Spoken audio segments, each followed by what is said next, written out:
Assalamualaikum warahmatullahi wabarakatuh. Selamat datang di mata kuliah Kimia Medis 02. Jadi pada pertemuan kali ini kita akan mempelajari tentang penambatan molekular senyawa aktif. Jadi kita akan mempelajari tentang bagaimana proses dan metode dari penambatan molekular untuk suatu senyawa aktif terhadap satu reseptor tertentu.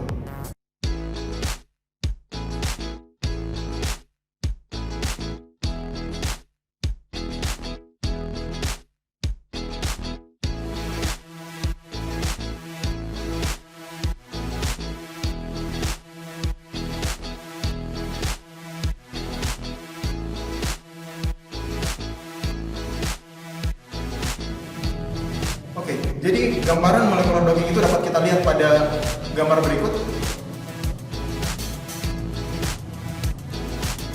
Oke, jadi dalam molekular docking, dalam suatu metode molekular docking itu ada 3 jenis metode.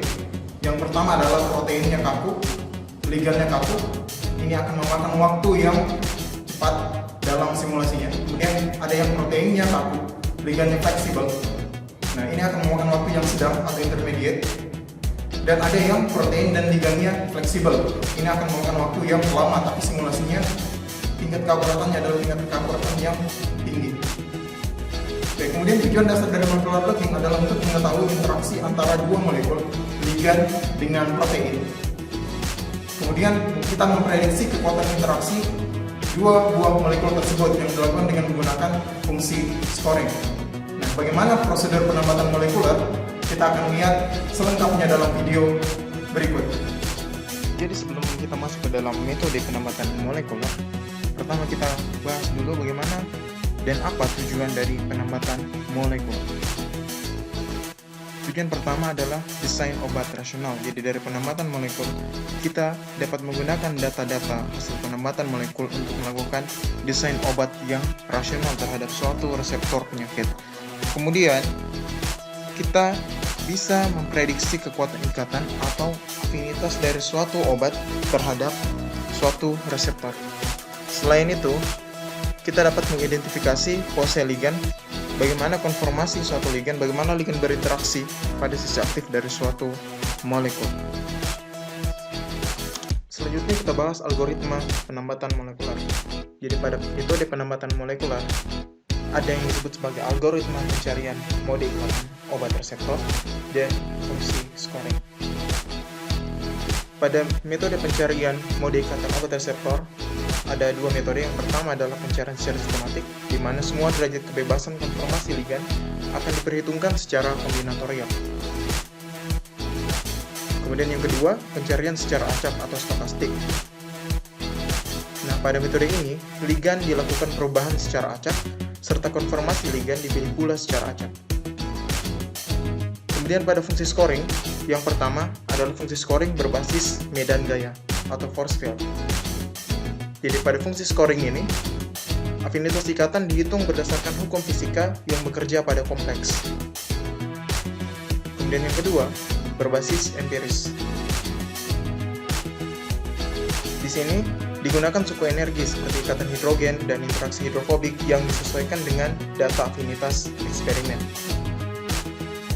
Kemudian yang ketiga, berbasis pengetahuan atau knowledge base.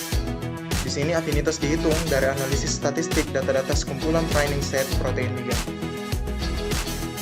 Nah, dari pencarian mode ikatan dan fungsi scoring, keduanya akan menghasilkan penilaian terhadap hasil penambatan molekuler yang kemudian akan kita nilai di akhir.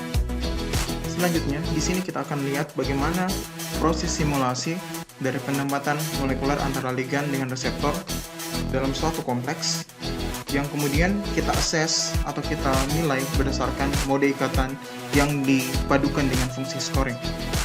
Marilah bersama-sama kita saksikan video berikut.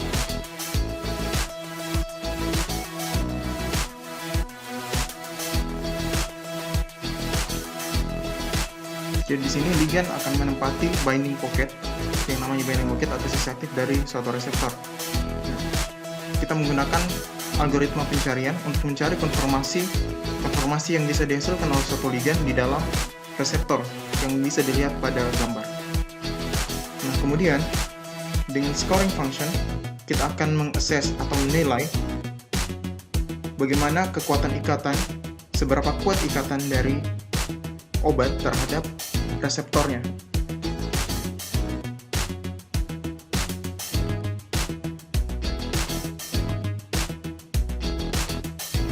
Ini adalah rumus perhitungan scoring function, digambarkan sebagai delta G atau energi bebas ikatan. Ya, di sini dapat kita lihat ini adalah konfirmasi pertama. Energinya adalah minus 10,3, yang kedua minus 8,6, kemudian yang ketiga minus 15,9, yang keempat minus 0,8 kilokalor per mol. Nah, di sini kemudian kita ranking, kita nilai energi mana yang paling stabil. Jadi semakin rendah energinya, maka kita nyatakan bahwa interaksi antara obat dengan reseptor atau afinitas suatu obat itu semakin kuat.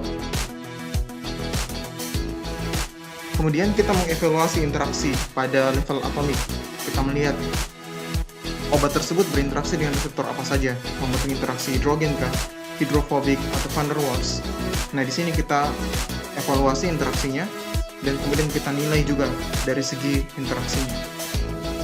Oke, sekian penjelasan tentang penambatan molekular. Terima kasih atas pertanyaannya, semoga video ini bermanfaat untuk mahasiswa sekalian. Saya ucapkan terima kasih. Wassalamualaikum warahmatullahi wabarakatuh.